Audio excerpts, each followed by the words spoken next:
Bonjour à tous, bienvenue sur ma chaîne, notre chaîne PMC Academy, People Management Canvas. Je m'appelle Ibrahima Diagne, je suis consultant international en leadership, en management et en stratégie.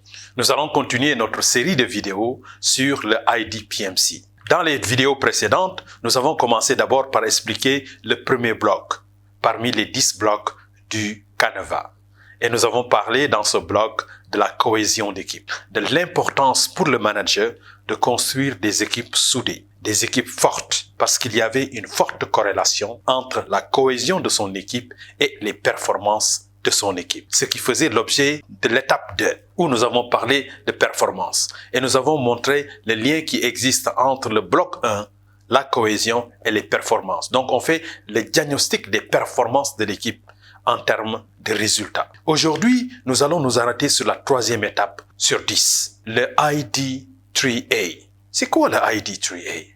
Le ID3A est un outil d'analyse du PMC et qui permet d'analyser la performance des équipes ou la performance du collaborateur en fonction des 3 dimensions, les 3 A. A comme aptitude, A comme attitude et A comme altitude. Ça veut dire que dans la logique du PMC, dans la logique de l'auteur, votre altitude, votre capacité à monter dépend de vos aptitudes techniques et de vos attitudes.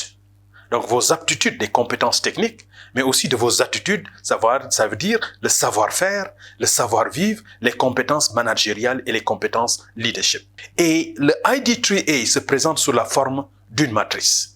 Et donc, l'altitude, votre capacité à monter, à progresser ou vos performances dépend de vos aptitudes techniques et aussi de vos attitudes. Les comportements, le savoir-être, les capacités humaines, les capacités managériales et leadership. Et donc, d'après la matrice ID3A, le collaborateur, lorsque vous voulez impacter sur la performance du collaborateur, le manager a à sa disposition 2 leviers sur lesquels il peut jouer. Le levier aptitude, ça veut dire aider le collaborateur à monter en compétences techniques. À travers les formations, vous pouvez former vos collaborateurs pour qu'ils maîtrisent le métier. Donc, vous agissez sur l'aptitude ou sur les aptitudes pour permettre à votre collaborateur de progresser. Le deuxième levier sur lequel vous pouvez agir, c'est le levier attitude.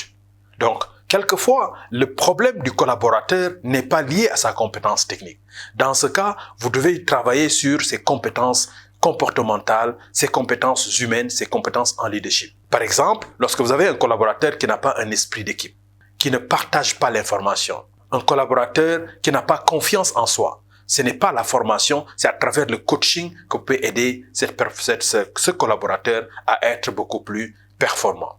Et tout ça est représenté dans une matrice.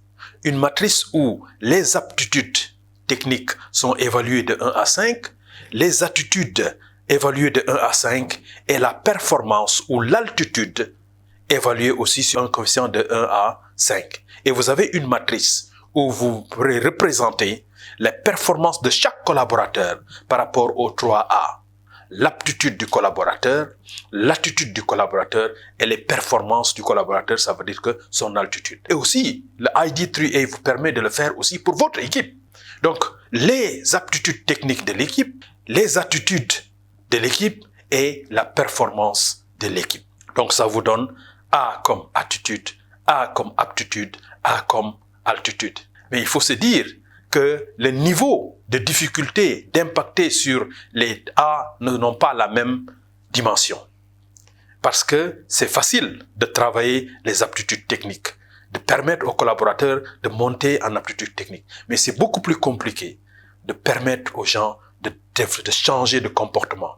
Donc c'est le travail pour faire évoluer les personnes en attitude est beaucoup plus compliqué. Mais le résultat est beaucoup plus visible sur la performance. Et comme disait Zig Ziglar, votre attitude, plus que vos aptitudes, détermine votre altitude. Abonnez-vous, likez la vidéo et n'oubliez pas d'appuyer sur la petite cloche. Parce que lorsque vous appuyez sur la cloche de notification, à chaque fois que nous postons des vidéos, vous les recevez. Merci.